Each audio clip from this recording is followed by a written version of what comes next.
Bonsoir à toutes, bonsoir à tous. Le président russe Vladimir Poutine n'y va pas par quatre chemins.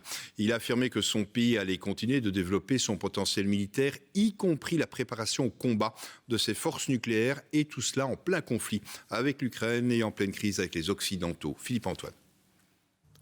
Debout, en rang serré, les principaux responsables de l'armée russe sont prêts à écouter très attentivement ce que leur commandant en chef veut leur dire, même si ce discours ne s'adresse en réalité pas seulement à eux, mais aussi à tous les pays qui aident l'Ukraine. Notre armée et nos capacités militaires sont en croissance, de façon constante, chaque jour. Ce processus, ne vous méprenez pas, va encore être accéléré. Promettant un financement sans limite et une augmentation de 30% des effectifs de l'armée, Poutine affirme que tous les objectifs seront atteints.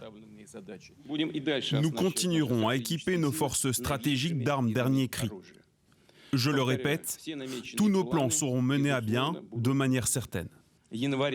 Au début du mois de janvier, la frégate Amiral Gorchkov sera en état de service.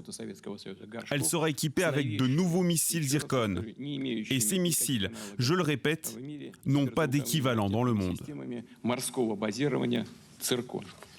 Fidèle à l'histoire qu'il raconte depuis 10 mois, le chef du Kremlin répète avec un culot certain n'avoir rien à se reprocher. Nous n'avons rien à nous reprocher. Je le dis en toute responsabilité.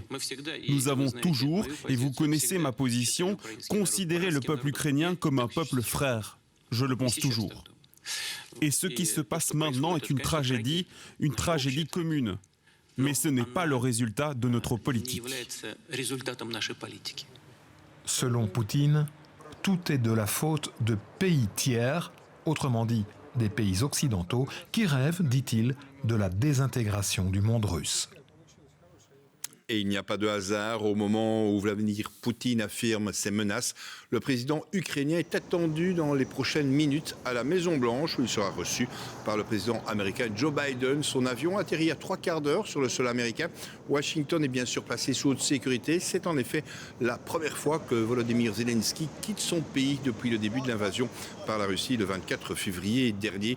Les parlementaires américains s'apprêtent d'ailleurs à voter une nouvelle enveloppe de près de 45 milliards de dollars pour l'Ukraine, soit presque autant que le montant total de l'aide apportée jusqu'ici à Kiev par Washington. Alors, je vous propose justement d'aller à Washington. On va retrouver Sonia Dridi. Sonia, on vient de parler de l'aide financière à l'Ukraine. On peut aussi parler de l'aide militaire à l'Ukraine qui va poser problème aux Russes. Oui, je me trouve actuellement à la Maison-Blanche et le président Zelensky est attendu d'ici peu à 20h heure de Bruxelles, donc très prochainement. Et en effet, l'aide financière et l'aide militaire va être au cœur des discussions entre Joe Biden et le président Zelensky, puisque l'administration Biden a dévoilé aujourd'hui un nouveau volet d'aide financière de près de 2 milliards de dollars, comprenant notamment la livraison de leur système de défense antiaérienne, les Patriots, un système qui est capable d'abattre des missiles de croisière et des avions à une altitude bien plus supérieure que les systèmes de défense antiaérienne livrés aux Ukrainiens jusqu'à présent. Donc c'est vraiment une victoire pour le président Zelensky et c'est un revers pour Moscou. Lors de cette visite, il y aura également un volet diplomatique, évidemment, puisque lors des discussions dans le bureau ovale, la Maison-Blanche a prévenu que les deux présidents allaient discuter de la stratégie à venir pour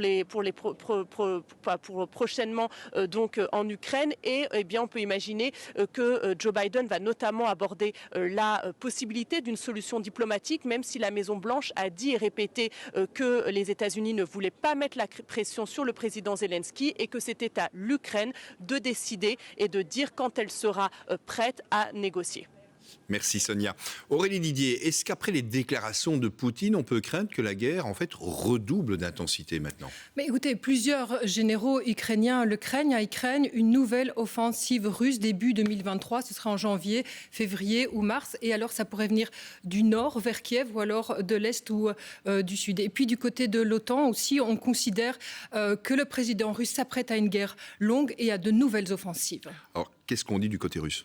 Alors, du côté russe, visiblement, le gouvernement serait divisé. C'est en tout cas ce qu'affirme un haut responsable américain. Certains estimant qu'il faut continuer les offensives et d'autres estimant que la Russie n'a plus la capacité de le faire. Mais plusieurs signes montrent quand même que la Russie va vers une continuation de la guerre. Le ministre de la Défense veut porter les effectifs de l'armée à 1,5 million de soldats. L'armée russe va également déployer des bases navales, 2 bases navales dans le sud de l'Ukraine occupée. Et puis, il y a ces missiles hypersoniques qui pourraient arriver en janvier. Philippe-Antoine le mentionnait.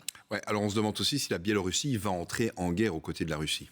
Mais donc Vladimir Poutine s'est rendu en Biélorussie ce lundi. Il a rencontré le président Loukachenko. Pour l'instant, les 2 armées mènent des exercices communs. Et puis, il faut le rappeler, c'est depuis la Biélorussie que la Russie a lancé son offensive vers Kiev en février dernier. Alors, en cas de nouvelle offensive russe, est-ce que la Biélorussie va rentrer dans la danse en quelque sorte? Difficile à dire. Pour l'instant, les services de renseignement occidentaux estiment qu'il n'y a pas de signes qui vont dans ce sens. Et puis, c'est une armée, l'armée biélorusse, qui est mal équipée, mal préparée. Mais tout de même, l'Ukraine estime aujourd'hui qu'il faut se préparer à ce risque. Merci Aurélie pour toutes ces explications.